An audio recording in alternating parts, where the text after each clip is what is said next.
The call to the honourable member for Bendigo. Thank you, Speaker. My question is to the Minister for Regional Development, Local Government and Territories.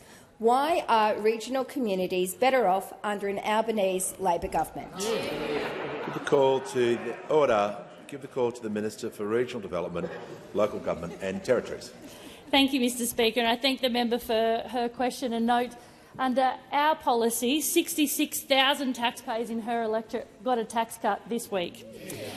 As a regional member of this place, I've made it my priority to meet hundreds of community members outside of our big cities over the last few years, and I know what it's like for people on the ground out there.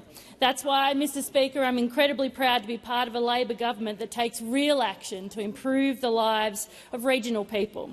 This week, every taxpayer in our regions got a tax cut, and millions of Australians also got a pay rise. That's how you deliver cost of living relief, not by pushing up power prices with expensive nuclear reactors. And on this side of the House, Mr Speaker, we know that power prices are a serious issue for regional Australians, and that's why we acted by taking $300 off power bills now, compared to those across the aisle there who will take 2 decades to implement the most expensive form of energy there is. After a wasted decade of inaction and colour-coded spreadsheets, those have come to opposition promising the world. The minister will pause. The member for Cowper will leave the chamber under 94A. There is a general warning. And interjecting continually during an answer is an easy way to ensure that's enforced. Minister, in continuation. Thank you, Mr Speaker. They came here promising the world in opposition because, as the Prime Minister just said, they did nothing when they had the opportunity to mandate a code of conduct for the supermarkets. And now we're talking about divestiture powers, which in regional Australia basically means your one option might become no options. Real smart. Real smart. The minister will pause. I want to hear from the manager of opposition business. Well, Mr Speaker, on relevance, the question was, in fact, commendably tightly drafted.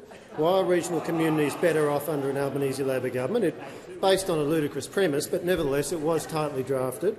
There is no scope for the minister to be doing as she's doing, trawling through a series of unsubstantiated allegations about the opposition. Yeah, the minister is on a long bow here in talking about opposition policy or government's record. She wasn't former government's record. She wasn't asked about that. She needs to include where she believes the regional communities are better off, not simply why you believe they're better off. You need to explain that to the House, and she has the call. Absolutely, Mr Speaker, and they're better off with an Albanese Labor government than they ever were under those opposite. But we won't stop at tax cuts, Mr Speaker. We have implemented and today introduced the Future Made in Australia bill, a bill that is $22.7 billion injection of funds to make sure that we can make more things in this country and be at the forefront of an energy evolution happening across the world. Because letting this opportunity go past and the economic growth that comes with it, if we let that pass by us, it'd be a real kick in the teeth to regional Australia. But we're not going to do that, Mr Speaker. This fund will be an absolute game changer, the biggest manufacturing package ever seen in Australia's history. We're not prepared to tell car manufacturers to go offshore. We're going to make sure manufacturers set up onshore. We want to make sure that there's an unprecedented level of funding bringing skilled jobs into our regions to boost local economies. And while we're talking to regional communities about the benefits of an energy evolution, about the manufacturing jobs that come from it, those opposite are talking to themselves. We are supporting people to stay local, to train local, because we don't want people to have to pack their bags to get an opportunity in a big city. We want them to build a career in regional Australia.